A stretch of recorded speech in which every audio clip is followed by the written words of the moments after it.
O vídeo já vai começar, mas antes, não se esqueça de se inscrever e ativar as notificações. A graça e a paz do Senhor Jesus a todos, mais uma vez bem-vindos aqui à nossa Escola Bíblica Dominical.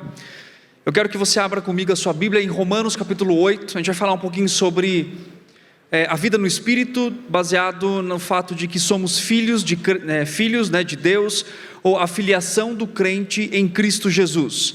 Romanos capítulo 8, dos versos 12 aos versos 17, esse texto faz parte de 3 textos importantes que falam sobre a vida no Espírito, que fala sobre a questão de ser filho, de ser consolado e de ser também direcionado, habitado pelo Espírito Santo de Deus.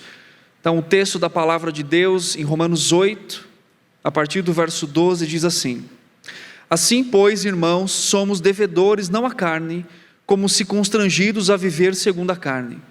Porque se viverdes segundo a carne, caminhais para a morte, mas se pelo Espírito mortificardes os feitos do corpo, certamente vivereis. Pois todos os que são guiados pelo Espírito de Deus são filhos de Deus. Porque não recebestes o espírito da escravidão, para viverdes outra vez atemorizados, mas recebestes o espírito de adoção, baseados no qual clamamos, Abba, Pai. O próprio Espírito testifica com o nosso espírito que somos filhos de Deus. Ora, se somos filhos de Deus, somos também herdeiros, herdeiros de Deus e co-herdeiros com Cristo. Se com Ele sofremos, também com Ele seremos glorificados. Vamos orar.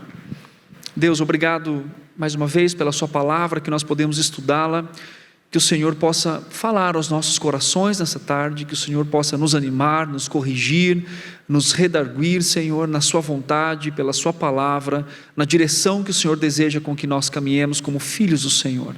Traga ao nosso coração alento, traga ao nosso coração consolo, traga ao nosso coração confronto também, porque precisamos ser mudados e transformados pela palavra e pela ação do Espírito do Senhor em nossas vidas. Louvamos ao Senhor, engrandecemos, porque a sua palavra é viva e eficaz, como uma espada de 2 gumes que penetra ao mais profundo do nosso ser, testificando ao nosso coração, nos mostrando, nos direcionando sobre a vontade e a verdade do Senhor. Eu agradeço e oro em nome de Jesus. Amém. Bem, uma das maiores bênçãos que você e nós recebemos em Cristo, é o fato de hoje sermos filhos de Deus. Uma das maiores bênçãos ofertadas aos homens dessa terra, é que eles podem ser transformados, nós podemos ser transformados, e alguns de nós, se não todos que estão aqui, fomos transformados, de condenados a salvos, em uma nova esperança, de condenados a filhos amados de Deus, lembrando aquilo que João 1,12 diz: a todos quanto lhe receberam, deu-lhes o poder de serem feitos filhos de Deus. E a Bíblia descreve, e aqui principalmente em Romanos capítulo 8, em outros lugares também Paulo descreve a consequência da nossa vida prática a respeito de ser filho, de receber o espírito de adoção, no qual clama Abba, Pai. Note que toda vez que Paulo fala sobre a nossa forma de vida para com Deus, ele traz uma base teológica muito forte, dizendo quem somos, quem Deus é, a ação redentora de Deus, e a partir desta verdade, ele fundamenta tudo aquilo que nós somos, como seres humanos, como homem, como mulher, para servir a Deus. Note que o texto ele fala sobre o viver também de uma forma corporal, tanto que no capítulo 12 de Romanos, Paulo fala assim: ofereça os vossos corpos como sacrifício vivo, santo e agradável a Deus, que é o vosso culto racional. Então as consequências da obra de Cristo na minha vida e na sua vida nos leva, nos inclina, nos faz refletir e pensar na forma como nós hoje vivemos a nossa vida integralmente para Deus, no sentido de que o que eu faço com o meu corpo, o que eu faço com a minha mente, o que eu faço com tudo aquilo que eu sou, deve ser afetado a minha motivação exatamente por causa da obra de Cristo. Por isso que Paulo traz e resgata essa questão importante sobre a transposição que nós tínhamos antes de filhos da ira. Paulo descreve isso em Efésios, para agora filhos de Deus. E essa transposição, ela acontece por meio da obra graciosa de Deus, né? Eu acho que é importante enfatizarmos isso. É Deus quem nos dá o privilégio de sermos seus filhos em Cristo, e não uma obra comprada pelo nosso próprio mérito, pela forma como simplesmente nós vivemos, mas é a obra redentora de Deus atuando em nosso coração por meio do seu Espírito, por meio da sua palavra, e aí então faz com que nós fôssemos convencidos, levados, atraídos até Cristo, até a sua obra, até o conhecimento com relação à verdade, e a partir disso então vivemos uma vida baseado naquilo que Cristo fez, como filhos amados de Deus. E essa verdade, ela é constante nas Escrituras, e isso traz uma ideia de identificação. Eu sempre já falei isso algumas vezes aqui, mas só para você lembrar, nós somos atacados constantemente pelo nosso próprio engano do coração, que é o auto-engano, pelo engano do mundo, pelo engano de Satanás, pelo engano do pecado, sobre a nossa verdadeira identidade e como nós devemos viver uma vez salvos pelo Senhor. Note que quando Jesus ele foi levado pelo próprio Espírito ao deserto para ser tentado em Mateus, a tentação ela vai em direção a duas coisas importantes. Primeiro, o caráter de Deus e a identidade de Cristo. Porque lá atrás, quando Jesus foi batizado, veio uma voz do céu, né? O próprio Deus dizendo que: eis o meu filho amado em quem me comprazo. Lembram disso?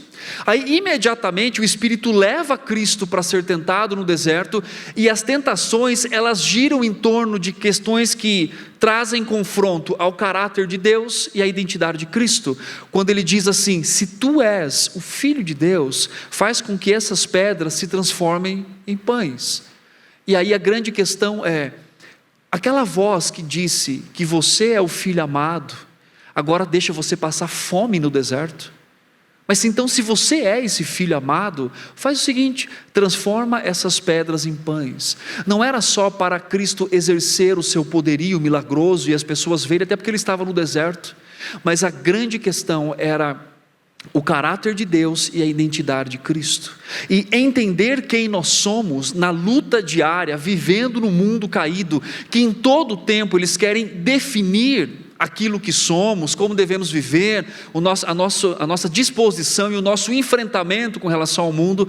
Nós temos ao mesmo tempo os nossos pecados tentando nos identificar, porque os praticamos ainda.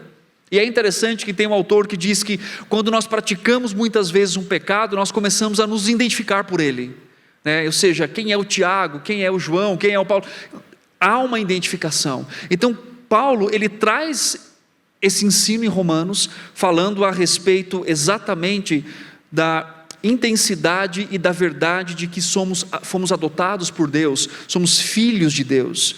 E isso traz a grande questão, trazida num texto maior por Paulo, que ele faz de forma insistente o fato de que não precisamos mais viver identificados com o nosso antigo tutor. Ele vai falar de lei, ele vai falar de tutoria a quem nós pertencíamos, mas que agora nós podemos e devemos viver segundo o caráter daquele que nos chamou, que é o nosso Pai bondoso. Hoje nós vivemos não mais segundo uma tutoria, que é o pecado, que é Satanás, aonde nos oprimia e não tínhamos então como responder contrário a essa vida, mas agora, uma vez chamados, uma vez salvos, uma vez libertos, nós podemos viver de uma forma diferente, fazendo uma identificação com aquele que é o nosso tutor, com aquele que dirige a nossa vida. E Paulo vai nos dar alguns ensinamentos importantes a partir do texto que nós lemos, sobre como viver e entender a filiação do crente em Cristo Jesus. A primeira lição que Paulo nos traz, ele mostra a exemplificação por uma vida de mortificação da carne. O que isso significa? Que a filiação em Cristo, ela é exemplificada hoje, pela minha vida, pela sua vida, pelo nosso viver, por uma mortificação constante da carne. Olha os versículos 12 novamente, diz assim: assim, pois, irmãos, somos devedores, não à carne, como se constrangidos a viver segundo a carne. Aí ele continua: porque se viverdes segundo a carne, caminhais para a morte, mas se pelo Espírito mortificardes os efeitos do corpo, certamente vivereis. E aí então o verso 14, que é um verso importante aqui, ele diz: pois todos os que são guiados pelo Espírito de Deus são filhos de Deus. E Paulo traz uma coisa importante dizendo: nós não somos mais devedores à carne. Nós não devemos mais ao modo natural da vida com relação à forma como respondemos o pecado que há em nós, e isso traz a ideia de que eu não pertenço mais à carne, o fato de que eu não sou mais escravo ao modo de vida condicionado que talvez fui há muito tempo, oferecendo os membros do meu corpo, isso que Paulo enfatiza muito, para o pecado. Os meus olhos, meus ouvidos, minha boca, meu corpo de forma completa agora deve servir a Deus de uma forma santificada e de uma forma amável. Nós não devemos prestar mais obediência aos desejos que estão na nossa carne. Então, isso é a maravilha da obra de Cristo, e agora sendo filho de Deus, é que eu fui liberto do poder intenso do pecado. Eu não preciso mais responder à forma que eu vivia antes, como sendo senhoreado pelo desejo, pelo poder. Isso traz algumas implicações para a nossa vida, né? Acho que, como eu trabalho com aconselhamento, eu escuto muito isso. Pessoas dizem assim: pastor, eu não consigo não fazer mais isso, eu não consigo não viver mais isso daqui, eu não consigo abandonar o meu pecado. Agora, a grande questão e a grande ênfase da vida prática em Cristo não é que eu não consigo. Eu posso obviamente ter fraquezas, problemas, mas algumas coisas devem estar aí não se conversando muito bem. Primeiro, talvez eu não entenda completamente o que a obra de Cristo provocou na minha vida, e eu ainda vivo autogovernado pelos meus desejos carnais e impulsivos, né? Eu tenho vontade de ter ira, eu vou lá e tenho, de gritar, de ver isso, enfim, e não entende a extensão da obra de Cristo de me libertar do poder do pecado que reinava sobre mim. Isso é uma questão. A outra é exatamente o fato de não entender o domínio desse pecado, a ponto de que agora eu não preciso, porque agora o pecado, não mais nos dominando, ele trabalha com o engano. Qual que é o engano? De que eu e você ainda precisamos viver a prática pecaminosa para que de alguma forma encontremos satisfação na nossa vida, em questões específicas, que envolve o eu, que envolve a natureza pecaminosa. Agora, segundo o que Paulo está escrevendo, nós não somos nem devedores mais da carne, e nós não precisamos mais obedecer esta carne. E aí se torna intensa a nossa luta constante diante do Senhor e diante, né, do nosso próprio pecado, para que nós agora, né, possamos viver uma vida que agrade a Deus. E essa vida que agrada a Deus vem exatamente da vivência e da verdade e de praticar aquilo que é uma verdade por meio de Cristo na nossa vida, de que eu posso viver para a glória de Deus, para que eu possa viver para agradar a Deus. É aquilo que Paulo diz em Coríntios: quer comais, quer bebais, ou façais qualquer outra coisa. A motivação maior de como eu faço e para quem eu faço tem que ser, acima de tudo, a glória de Deus. E isso é muito intenso, porque eu lembro quando Paulo escreve a Filemon, ele escreve a respeito de Onésimo, e ele diz assim que Onésimo antes era inútil para ele, mas agora Onésimo é útil. Por que ele é útil? Porque ele é convertido em prisões, e agora ele se torna um auxiliar de Paulo, para pregar o evangelho, para levar a mensagem. E essa utilidade da nossa vida hoje é o que nos constrange muitas vezes, e também nos anima, porque antes a gente poderia olhar e dizer assim: qual era a minha serventia a esse mundo? Ok, eu trabalhava, tinha uma família, vivia adequadamente, mas por que a minha vida? Qual é a razão da minha existência? E hoje, sendo filhos de Deus, conhecendo a verdade, a gente sabe que a nossa vida não se limita simplesmente a comer, a beber, trabalhar, dormir e formar uma família, que tudo isso é importante, mas acima de tudo, a nossa luta diária e a nossa vida com Cristo glorifica a pessoa de Deus, na forma como nós vivemos como filhos de Deus, identificados não pela simples, porém importante vida religiosa, mas principalmente por vivermos a parte de um mundo que está sendo regido e levado, como João nos lembra, jaz no maligno, por um sistema pecaminoso constante, aonde eu e você que está assistindo, nos levantamos nessa geração para dizer: eu quero viver de uma forma diferenciada, eu quero viver de uma forma que glorifique a Deus, e hoje nós podemos fazer isso, hoje nós podemos. Eu sempre gosto de lembrar, independente de quem chegue no aconselhamento e de quantos ciclos ele viveu, de quantas vezes ele caiu naquele pecado, há uma esperança. Qual é a esperança? De santificação, de renovação, de transformação. Por quê? Porque eu não preciso mais viver segundo a minha carne e segundo o meu desejo. Eu posso me oferecer completamente para Deus, para que Ele seja honrado e para que Ele seja glorificado. Ainda falando sobre a exemplificação por uma vida de mortificação da carne, Paulo também fala sobre a questão de não precisarmos mais viver constrangidos por essa carne, ou seja, submissos aos desejos pecaminosos. Abre comigo em Efésios capítulo 4, eu quero dar um exemplo para você daquilo que Paulo está dizendo. Aliás, antes de você chegar em Efésios, abre comigo em 1 Coríntios 6. 1 Coríntios capítulo 6, verso 9, 10 e 11. Depois a gente vai para Efésios.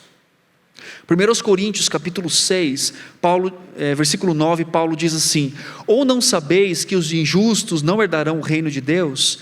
Não vos enganeis, nem impuros, nem idólatras, nem adúlteros, nem efeminados, nem sodomitas, nem ladrões, nem avarentos, nem bêbados, nem maldizentes, nem roubadores herdarão o reino de Deus. Olha que versículo: tais fostes alguns de vós, mas vós vos lavastes, mas fostes santificados, mas fostes justificados em o nome do Senhor Jesus Cristo e o Espírito do nosso Deus. Olha que lindo isso. Paulo está descrevendo o seguinte, ele diz assim: tais pessoas não vão herdar o reino de Deus. Ele faz uma lista. Aí no versículo 11, ele diz assim: vocês foram assim, vocês viviam assim. E qual que é a lista que Paulo faz aqui? Vocês eram maldizentes, bêbados, ladrões, avarentos, roubadores, adúlteros, efeminados, idólatras, sodomitas. Uma lista que ela não é exaustiva, porque daqui se ramifica muitas outras atitudes e práticas pecaminosas. Mas o fato do que Paulo coloca em Romanos capítulo 8, vocês viviam no padrão da carne, no padrão da vida pecaminosa, mas agora vocês não são mais constrangidos a viver assim, porque são libertos pelo poder de Cristo, pela filiação em Cristo para com Deus. E aí no 1 Coríntios capítulo 6, ele diz: vocês foram assim, e agora vocês não são mais. Vocês agora não obedecem mais aos prazeres intensos da carne. Efésios capítulo 4, abre comigo, por favor.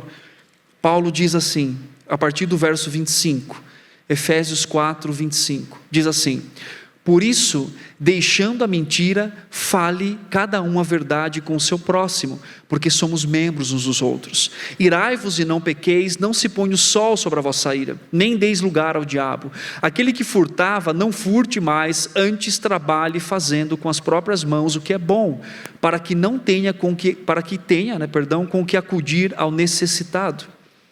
Depois você pode continuar a leitura desse texto, mas você vai ver que Paulo usa um esquema textual. Para cada despojamento existe um revestimento. Então ele diz assim: se você mentia, deixar de mentir não é o suficiente para aquele que é salvo. Não parar de mentir não é o suficiente. Ele diz: se você mentia, você deixe de mentir, mas você faz o quê? O que o texto diz? Você fala a verdade. É uma mudança de vida radical pela filiação em Cristo para com Deus. Ele diz assim: se você roubava, você não vai roubar mais, mas não roubar mais não é o suficiente. Você vai trabalhar e você vai ajudar os que precisam. Note uma questão intensa e uma mudança a respeito de não viver mais constrangido pela obediência de uma carne pecaminosa, de um desejo pecaminoso, mas agora ele pode viver uma vida além do que normalmente o mundo propõe. E com certeza, isso é o quê? É o poder de Deus atuando em nós. de alguém que mentia, mas ele para de mentir, mas a motivação de parar de mentir é o próprio Deus, e principalmente agora ele fala a verdade. É o resultado de sermos filhos de Deus, é o que se espera, é como nós nos identificamos no mundo caído. Não vivemos na média. Isso não é ser super crente ou neopuritano, como as pessoas falam. Isso é simplesmente olhar para as Escrituras e ver o poder de Deus atuando em nós, para que nós vivamos de uma forma o qual nos identifiquemos com aquele que é o nosso Pai. E quem é o nosso Pai hoje? É o próprio Deus. A tutoria satânica e pecaminosa nos levava a uma identidade de uma vida caída e quebrada, mas agora com a filiação de Deus em Cristo, nós podemos viver essa vida. Paulo lembra muito bem nos versos 13 de Romanos capítulo 8, volte para Romanos por favor. Paulo lembra que a consequência na vida da carne é um caminho para a morte. Olha os versos 13, diz assim: porque se viverdes segundo a carne, caminhais para a morte. Então a identidade de uma vida constante na carne é uma identidade que leva a pessoa à morte. A morte por separação de Deus e até mesmo uma consequência com relação a isso. Paulo também diz sobre a exemplificação por uma vida de mortificação da carne. Ele fala sobre uma característica muito forte na vida de um filho de Deus. Verso 14 ele diz assim: pois todos os que são guiados pelo Espírito de Deus são o quê? Filhos de Deus.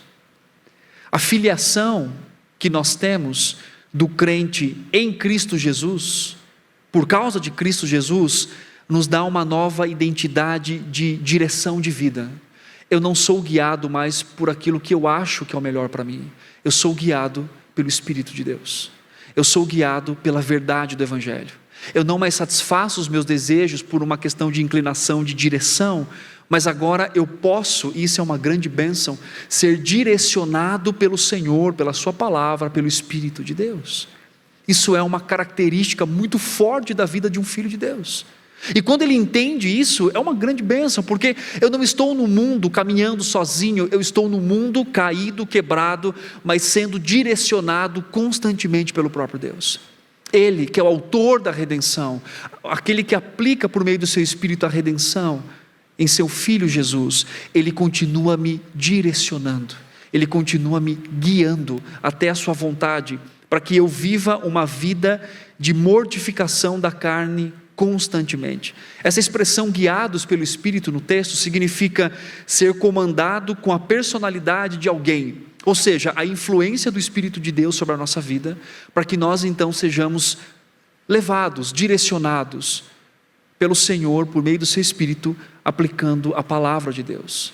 Então a filiação em Cristo traz uma característica importante para nós, de mortificar constantemente a nossa carne. E nós o fazemos porque somos direcionados pelo Espírito, porque somos já renovados e temos uma característica da própria vida de Cristo em nós, e não precisamos mais então ser escravos e servos constantes do pecado que ainda habita em nós. Uma segunda lição importante sobre a filiação do crente em Cristo é que nós temos uma vida assegurada na adoção por parte de Deus. O que isso significa? Nessa passagem, Paulo introduz uma das metáforas mais lindas que nós temos nas Escrituras. E qual que é a metáfora que ele introduz? Que é aqui o fato de sermos adotados na família de Deus. Olha os versos 15 e 16. Porque não recebestes o espírito de escravidão para viverdes outra vez atemorizados, mas recebestes o espírito de adoção, baseados no qual clamamos, Abba, Pai. O apóstolo Paulo, ele está falando de algo cultural. Ele está falando de uma adoção, que inclusive era muito difícil nessa época romana, porque existia o termo pátrio poder. O que isso significa? A relação do pai com os seus filhos era de propriedade. Hoje nós temos um vínculo familiar, né? Mas naquela época era um vínculo de propriedade. O pai detinha poder de propriedade sobre o seu filho. Inclusive, às vezes o pai podia vender os seus filhos, 1, 2 vezes, comprar de novo, enfim.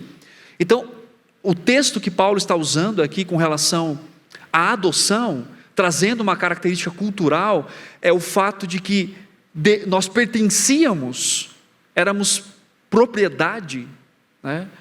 Obviamente não do próprio Deus por início, mas do pecado, da nossa carne, da vida com relação a isso, né? Da vida pecaminosa. E uma vez comprado por Cristo, uma vez trazido, adotado por Deus em Cristo, na família, então Deus passa a ser aquele que é o nosso proprietário. Em que sentido significa? Né? No sentido de que Ele é o nosso Senhor agora, de que nós temos uma nova identidade no Senhor a quem pertencemos. Paulo descreve isso muito bem em Efésios, quando ele fala que éramos filhos da ira, mas a graça de Deus atua para que nós então sejamos filhos do próprio Deus. E essa expressão, né, o pátrio poder, era muito forte, a adoção era muito difícil naquela época, porque existia essa questão do domínio. E Paulo traz essa figura, e a consequência da adoção naquela época era exatamente algumas que Paulo traz na figura aqui, uma adoção legal. Primeiro, a família, né, que cedia, que dava o seu filho, perdia todos os direitos, tá? Então, tanto aquele que era adotado perdia todos os direitos com relação à sua família anterior, ele não podia mais exigir herança, se ele fosse o primogênito ele não podia fazer isso, ele se torna herdeiro do seu novo pai, né, algo comum aqui também na nossa cultura. Legalmente, se ele tivesse dívida, todas as suas dívidas eram perdoadas. Então, se ele tivesse alguma dívida, toda a dívida dele a partir do momento era cancelado, e era literal e absolutamente filho de Deus.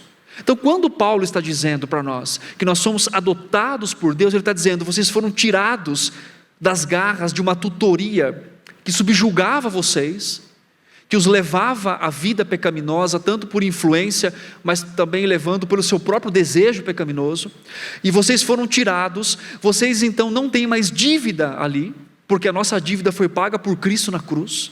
E ao mesmo tempo, Paulo está dizendo: vocês agora são herdeiros de um novo tutor, de um novo pai. E esse pai que nos adotou em Cristo, Paulo faz uma comparação na sua carta, dizendo duas coisas muito importantes. Enquanto um tutor nos subjugava pelo pecado, pela presença, no sentido da vivência do pecado, da prática, nós temos agora um Pai Celestial que não nos subjuga, mas que nos ama a ponto de nos limpar e de nos santificar. Ou seja, hoje realmente temos um Pai que nos livra, como o apóstolo Paulo fala no versículo 15, nos livra de uma vida temerosa. Olha o verso 15, novamente ele diz assim: porque não recebestes o espírito de escravidão para viverdes outra vez atemorizados. O espírito da escravidão traz medo. A fobia, e Paulo usa uma palavra grega que depois se ramifica para as fobias que nós temos hoje, que é a ideia mesmo de ter medo profundo. A fobia experimentada por almas aflitas e cansadas por causa do jugo do pecado, por causa do poder do pecado atuando constantemente. Um senhor corrupto e carrasco é o pecado, aonde ele nos faz promessas, mas na verdade ele nos acusa, ele nos subjuga, ele nos coloca contra a parede. Apesar de um prazer momentâneo, a vida no pecado destrói completamente a nossa consciência, destrói famílias, destrói igrejas, no sentido de igrejas locais. O pecado, ele leva pessoas a usarem os seus corpos de uma forma completamente indevida à criação. O pecado leva o fato de julgarmos outros sem sequer conhecermos suas motivações. O pecado, de forma enganosa, nos leva a viver como se pudéssemos estar no controle de todas as coisas. E muitos só percebem a atuação e o poder do pecado quando são pegos em suas faltas, escancarados ao mundo, levados à pública humilhação que o pecado traz. Talvez você e eu experimentamos muito isso na nossa vida, de viver constantemente no pecado, até o momento que Deus amorosamente nos salva, nos tira do poder desse pecado. E a sua exposição não é mais vergonhosa, mas é para cuidado, é trato, é amor, é graça. Agora, aquela mulher, usando a imagem, a mulher samaritana, que vivia humilhada e aflita pelo seu pecado de vários relacionamentos, que vai buscar água num poço fora do horário comum que as mulheres iriam buscar, porque ela quer se esconder do pecado que traz vergonha. Quando ela encontra o Salvador, aquele que pode dar a ela vida eterna, verdadeira, a água que sacia sua sede mais profunda da alma, ali não há mais vergonha e peso. Ela corre para a cidade, para Sicote, e diz: vem ver, tem ali um profeta que falou da minha vida. Aquela que queria esconder por medo, por dor, por ser o seu pecado corrupto e carrasco, agora ela se expõe ao mundo. Mas a base da sua exposição é o fato de que nesse momento ela havia entendido a graça e o amor de Deus. Cristo faz isso conosco. Deus faz isso conosco em Cristo Jesus. A filiação em Cristo nos assegura uma vida como parte da família do próprio Deus. E essa família é regida, dirigida não por um carrasco, não por um dominador, mas por um pai amoroso que corrige os seus filhos, como lembra Hebreus, porque Ele realmente ama. E Deus nos ama a tal ponto, irmãos, que Ele não nos permite viver no pecado. E Ele não nos humilha no pecado, mas Ele nos corrige. E se entendermos verdadeiramente, podemos compreender o seu ato de amor em cuidar profundamente do nosso coração. 1 João 4,18 diz assim: no amor não existe medo, antes o perfeito amor lança fora o medo. Ora, o medo produz tormento, logo aquele que teme não é aperfeiçoado no amor. Uma vida assegurada na adoção, como eu disse, ela nos livra de uma vida temerosa, de uma vida onde aquilo que fazíamos é baseado no medo de ser julgado, no medo de ser condenado. Mas agora o que move a vida daqueles que são filhos de Deus é exatamente a pessoa do próprio Deus, em o louvarmos, o engrandecermos e reconhecermos a sua grandeza. Paulo também diz no verso 15, que a nós foi dado o Espírito para nos introduzir à família de Deus. Nós recebemos o Espírito de adoção, o qual clama: Abba, Pai. Temos a confirmação da filiação por meio do clamor constante no nosso ser, do Espírito de Deus dizendo: Abba, Pai, Abba, Pai, reconhecendo a paternidade de Deus e que Ele é agora o nosso Senhor. Todos os cristãos, diz um autor a respeito desse texto, agora estão e podem clamar ao seu Pai verdadeiro, aonde nele encontra descanso e refrigério para a alma. O Pai aqui se faz acessível em todos os níveis e estágios da crise, porque lembre-se que o que Paulo diz é o seguinte: nós não temos um espírito que nos leva ao temor, mas o espírito que nos leva a uma intrepidez de vida de santidade diante de Deus.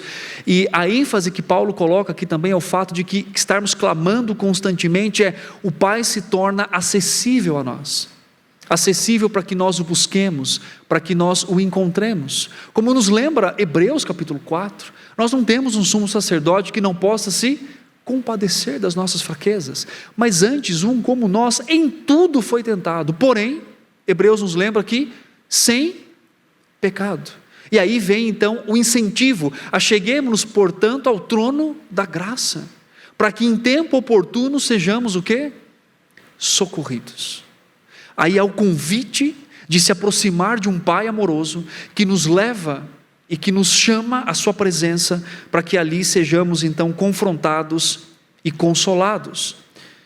Tem uma frase do Sinclair Ferguson que ele diz assim: os filhos de Deus têm esse acesso privilegiado por causa da obra do Espírito Santo, que nos traz das trevas para a luz da família de Deus e nos conforma à imagem do nosso perfeito irmão mais velho, Jesus Cristo.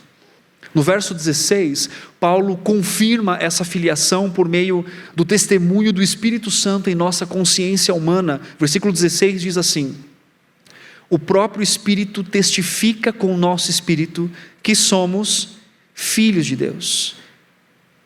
Então, pela consciência humana, para uma alma adotada e o selo do Espírito Santo, traz a confirmação em nosso coração constante de testificar, confirmar, testemunhar para nós constantemente que somos filhos de Deus. De forma bem prática, já teve aquela sensação de você estar numa situação e você falar assim: meu Deus, eu sou filho de Deus, por que eu estou vivendo assim? Teve essa sensação já? De lidar com uma dificuldade, com um pecado, com um problema, com uma preocupação. E isso é muito presente em nós por meio da palavra. Quando nós somos lembrados por meio da palavra de Deus que somos filhos de Deus. E é interessante, né, que isso é uma identidade constante de que somos lembrados, né? Então, quem somos? E quando nós perdemos isso fortemente na nossa vida, na nossa identidade, nós vivemos uma vida para a glória de Deus porque somos filhos de Deus.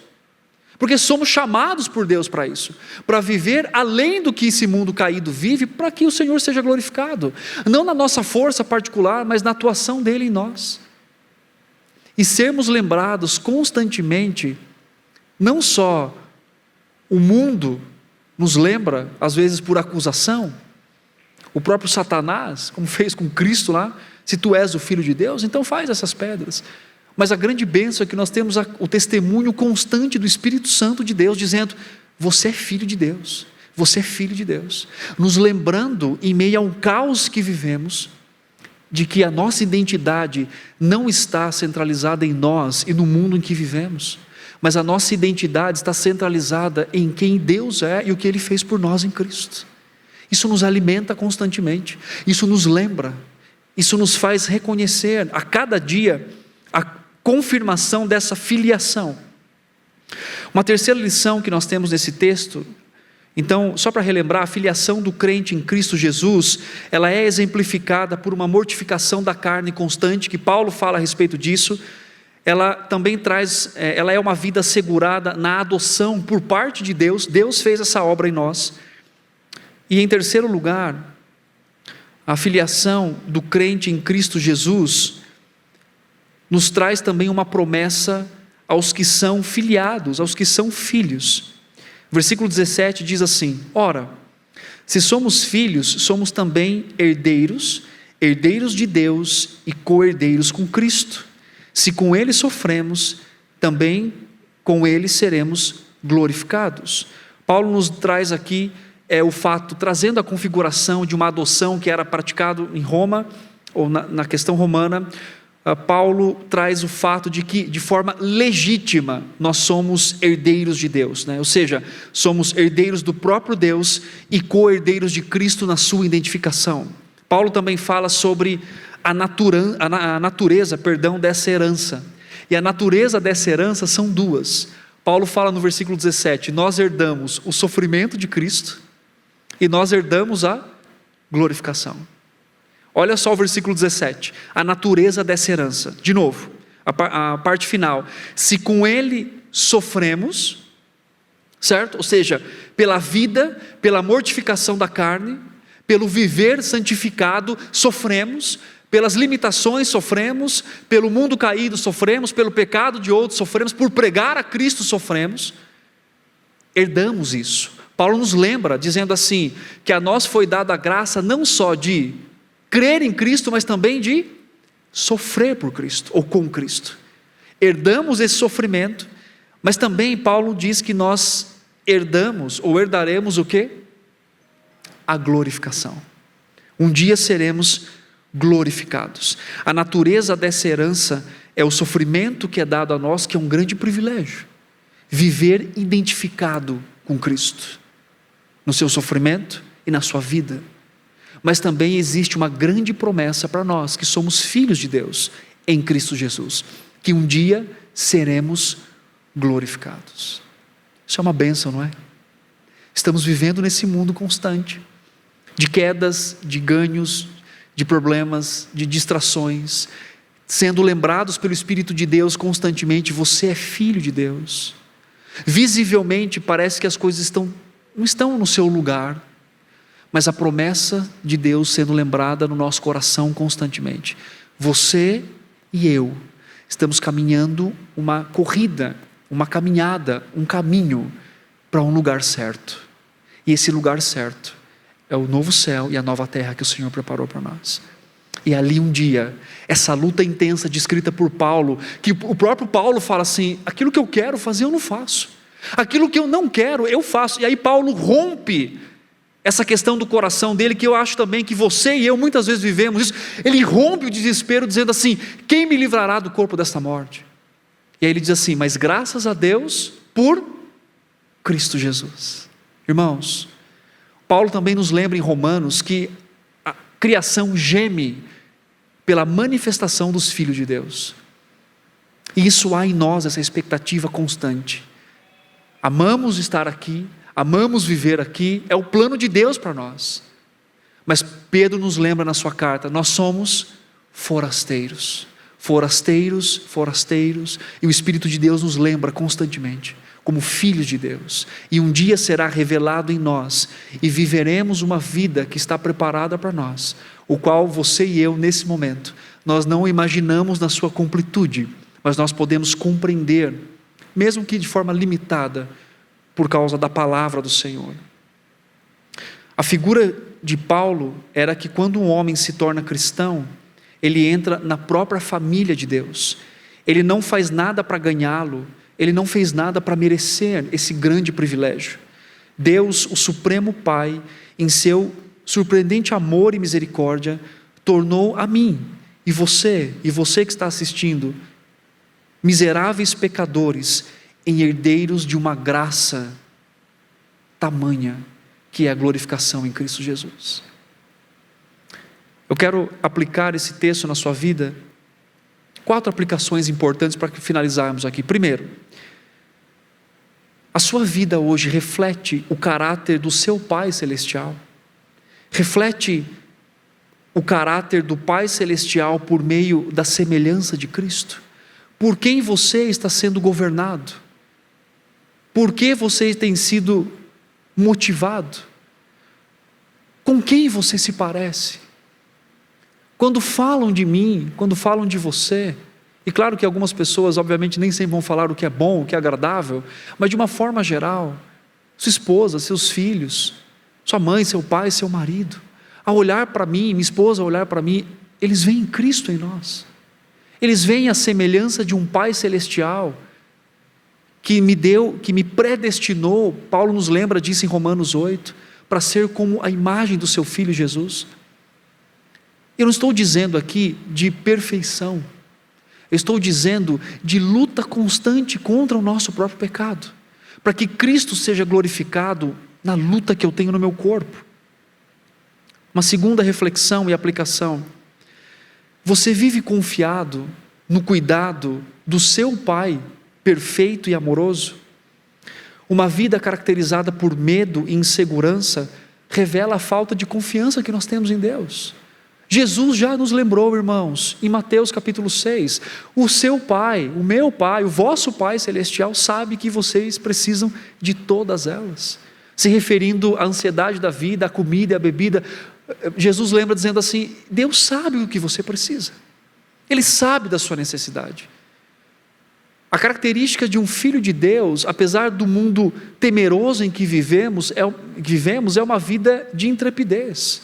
E não estou dizendo que não há fraqueza, Deus nunca espera que nós sejamos constantemente fortes, ao contrário, a nossa fraqueza muitas vezes é um meio dele revelar a sua força em nós. Paulo nos lembra isso em 2 Coríntios. Mas a pergunta é: você vive com alegria ou com confiança completa no Senhor, por saber que tem um Pai perfeito, e esse Pai não é carrasco como o pecado, Ele não é dominador como o pecado, Ele é gracioso, Ele é amoroso, Ele disciplina sim, mas para que o nosso caráter seja moldado à imagem do seu Filho. Você tem contentamento por meio da herança que está prometida para você, e ainda que há de ser revelada? Isso move o seu coração, a eternidade move o seu coração. A esperança de ser herdeiro do próprio Deus e co-herdeiro do nosso Senhor Jesus, isso move o seu coração em contentamento. Em que sentido? Nós olhamos para o contexto que vivemos, às vezes caído e pecaminoso e derrotado no sentido do mundo, né? do contexto que estamos aqui, mas os meus olhos e os seus olhos estão além daquilo que vemos para enxergarmos a bendita esperança que temos em Cristo Jesus. O seu coração é contente nisso? E por último, o seu coração e o meu somos agradecidos em Cristo por Deus ter nos adotado, recebido e amado a ponto de fazer de mim e de você parte da sua família. Isso traz gratidão para o seu coração. Talvez você não tenha muitos motivos para agradecer hoje, lidando com questões problemáticas na vida, talvez um desemprego, talvez um conflito familiar, como uma oportunidade de Deus trabalhar no seu coração, no coração da sua família, enfim. Mas ainda assim, podemos ser gratos a Deus, porque temos o que é mais precioso nesse mundo, o ser parte da família de Deus. Temos irmãos em Cristo, com quem caminhamos juntos para crescermos, e ao mesmo tempo, temos a referência de um Pai amoroso, que em tempo nenhum nos abandona, mas que em todo tempo está cuidando de nós, para que nós então possamos viver para a sua honra e para a sua glória. Não se atemorize, Deus está cuidando de você. Amém? Vamos orar? Deus, obrigado pela sua palavra, obrigado por aquilo que Paulo, inspirado pelo Senhor, escreveu em Romanos, sobre a nossa filiação em Cristo Jesus. Obrigado por ter nos adotado, por ter nos recebido, Senhor. Eu, juntamente com os meus irmãos, daqui presencialmente, de tantos outros que estão assistindo, nós reconhecemos que não somos merecedores, mas pela sua graça, pelo seu amor, o Senhor nos deu uma família, o Senhor nos chamou, o Senhor nos resgatou, e o Senhor colocou em nós a bendita esperança do Evangelho de Cristo. Estamos caminhando nesse mundo, Senhor, mas sabemos que aqui não é o nosso lugar. O Senhor tem algo e uma esperança grandiosa, uma herança preparada para nós. Louvado seja o teu nome. E também o Senhor nos amou a tal ponto de ter nos salvo em Cristo, mas ao mesmo tempo não nos permitir viver na idolatria do nosso coração, mas o Senhor nos resgata sendo o nosso Senhor, sendo o nosso tutor, não alguém carrasco e que nos subjuga com poder indevido, mas amorosamente o Senhor cuida de nós, amorosamente o Senhor nos chama a uma vida de santidade. Eu louvo o teu nome, ó Deus, eu engrandeço ao Senhor por isso, e juntamente com os meus irmãos nós agradecemos, porque temos esperança no Senhor Jesus. Eu oro e agradeço em nome de Cristo, amém. Meus irmãos, Deus abençoe a sua vida, Deus abençoe você que está nos assistindo. Nós encerramos aqui a nossa escola bíblica dominical, às 19 horas nós temos aqui o culto ao nosso Deus com a cantata, então você que está longe pode assistir de onde você estiver, né? Ou então pode também vir aqui, estando próximo aqui da nossa igreja. Deus abençoe vocês, que o Senhor guarde a cada coração.